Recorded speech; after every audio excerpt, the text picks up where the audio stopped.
A few years back, I rented an apartment from a friend of mine. He had recently bought it and had it completely renovated. He put it up for sale but couldn't find a buyer, so I offered to rent it in the meantime.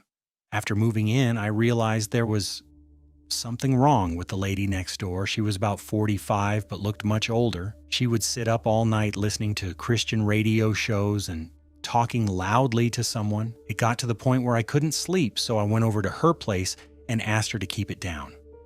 She opened her door and I got a quick peek. Her walls all had crosses painted on them in different colors. Words like Jesus and angels were scribbled everywhere. The windows were painted black, letting no light in at all. It was damp, yellow-stained, 50-year-old carpet, dog feces, and cockroaches everywhere. No dog, though. I asked her to please keep it down. She just looked at me and shut the door.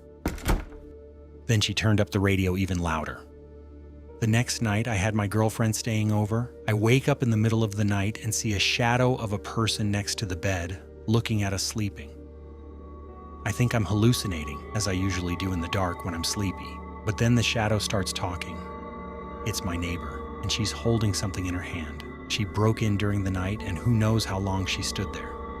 You should lock your door at night, she says, and walks out. The next morning, I hear someone making strange noises below my bedroom window. It's my neighbor, talking to herself in tongues. She has a plastic bag in her hand with her rotting dead dog inside. It's hot as hell outside, and I can smell death from the bag. At this point, I'm scared senseless. She's obviously very insane. I go upstairs and knock on another person's door and ask what's going on. The guy is as scared as me. Apparently, she broke into his apartment one evening while he was watching TV with his kids. He got up from the couch to get a snack, only to find her behind the couch staring at him, holding a power drill. Now I know what was in her hand. At this stage, I'm basically pooping myself. I call the cops, and they know all about her. Apparently, she is a violent schizophrenic and hasn't taken her meds. But they can't force her or enter her apartment without her permission because she owns it. The only thing they can do is get her when she goes outside.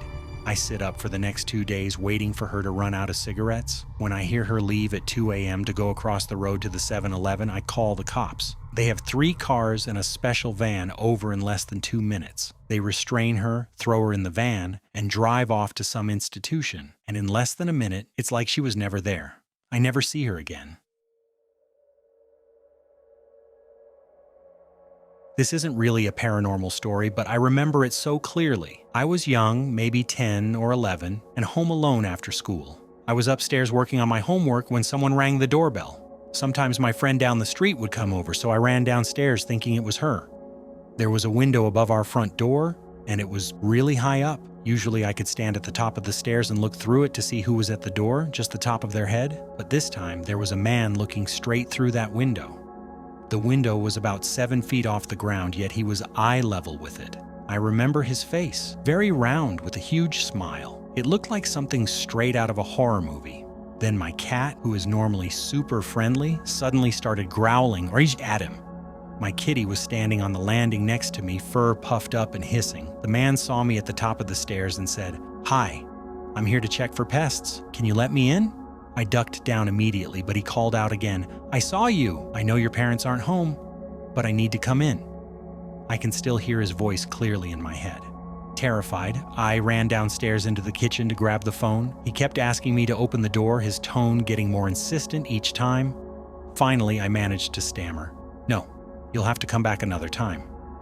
He wouldn't take no for an answer, just kept repeating himself, more and more demanding.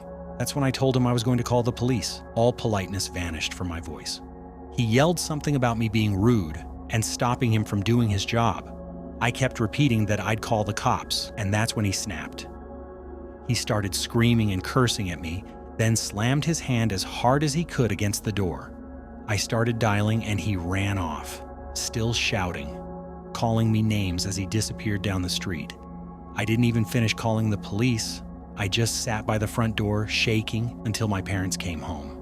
I didn't tell them what happened because I was scared I'd get in trouble. I didn't even know what the word he called me meant. I remember every single detail, his weird smile, and how impossibly tall he was. I was just a short kid, staring at a man who shouldn't have been tall enough to see through that window.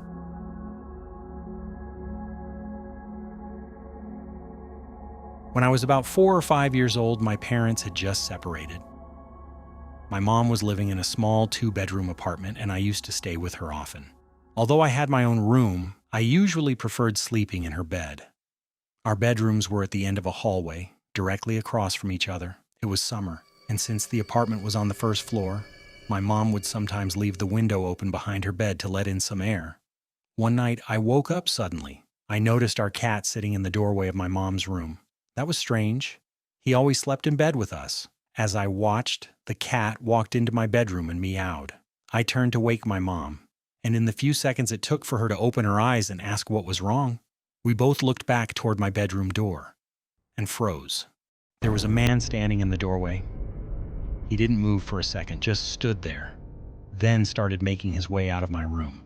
I still don't know how my mom reacted so fast, but she immediately grabbed me and threw me out of the window. Thankfully, we were on the first floor, so it was just a 3-foot drop to the ground. She followed right after me, and we both started screaming for help. Someone nearby heard us and called 911. When the police arrived, they didn't find any signs of forced entry. The front door was unlocked, though, which led them to believe the man had left that way. My mom swore she had locked it that night, both the deadbolt and the chain. About a week later, while cleaning the kitchen, she opened the water heater closet and found something chilling. A notebook filled with names and drawings, a pair of gloves, and some gum wrappers. The police came again, but all they could say was that it seemed like the man had been hiding somewhere in the apartment that night, waiting for us to fall asleep.